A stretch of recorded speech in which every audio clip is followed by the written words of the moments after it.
মহান স্বাধীনতা দিবস এই দিবসটি উপলক্ষে মোংলা কোস্টগার্ড এবং নৌবাহিনী দুইটি যুদ্ধর জাহাজ উন্মুক্ত করেছে। তবে এই উন্মুক্তভাবে এই জাহাজ দুটি জনসাধারণ দর্শনার্থী যারা আসছে তারা কিন্তু ঘুরে ঘুরে দেখছে।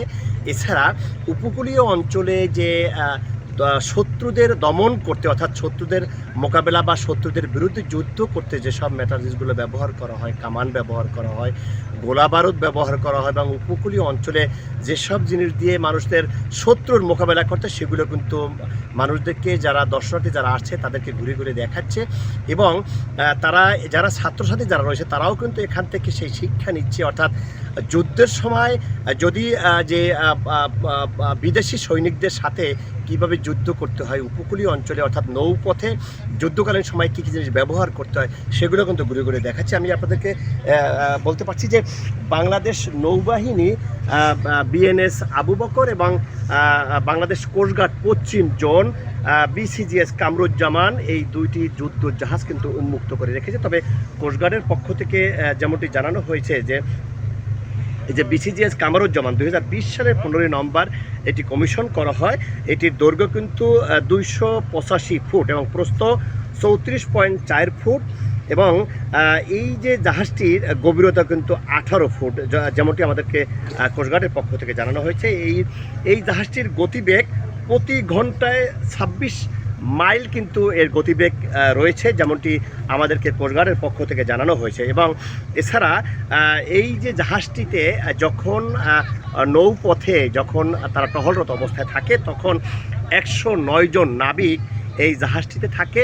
তারা কিন্তু শত্রুর মোকাবেলা করার জন্য বা যুদ্ধের প্রস্তুতি নেওয়ার জন্য কিন্তু এই 109 জন নাবিক এই জাহাজটিতে অবস্থান করে।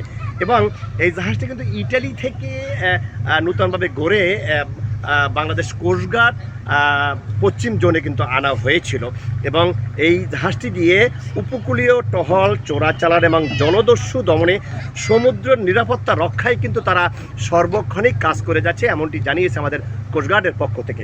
তবে এখানে যে বাংলাদেশ নৌবাহিনী এবং বাংলাদেশ কোস্টগার্ড পশ্চিম জোনে পৃথক দুটি জাহাজ যুদ্ধ জাহাজ উন্মুক্ত করা হয়েছে। এই যুদ্ধ জাহাজটি এই অঞ্চল থেকে বিভিন্ন এলাকা থেকে যে দর্শনার্থী যারা আসছে তাদের জন্য উন্মুক্ত করে রাখা হয়েছে। আজকের 26শে মার্চ দুপুর 2টা থেকে বিকাল পর্যন্ত এটি ঘুরে দেখবে এবং ছাত্রছাত্রী যারা রয়েছে তারাও কিন্তু এখানকার অনেক শিক্ষণীয় বিষয় আছে। অনেক মানুষ এখানে দর্শনার্থী আসছে তারা কিন্তু জীবনে কখনো যুদ্ধ জাহাজ দেখেনি, তারা ঘুরে দেখে তারা কিন্তু অভিভূত হয়েছে। তারা আমাদেরকে যেমনটি জানিয়েছে যে এই যুদ্ধ জাহাজ জীবনে তারা কখনোই দেখেনি এবং এই সময় যে যুদ্ধকালীন সময় যেসব অস্ত্র ব্যবহার করা হয়, কামান ব্যবহার করা হয় সেগুলো কিন্তু তারা নিজ হাতে ধরে দেখছে। এবং এখানে যারা নিয়োজিত রয়েছে অর্থাৎ সরকারিভাবে নৌবাহিনী এবং কোস্টগার্ডের সদস্য যারা রয়েছে তারা কিন্তু দর্শনার্থীদের সেগুলো সুন্দর করে বুঝিয়ে বলছে কখন কোন সময় এগুলো ব্যবহার করা হয় এবং কখন তারা উপকূল অঞ্চলে যারা টহল দেয় তখন টহলত অবস্থায় তারা কী কী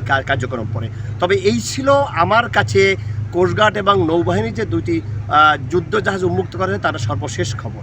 মাহমুদ হাসান, সময় সংবাদ, মোংলা।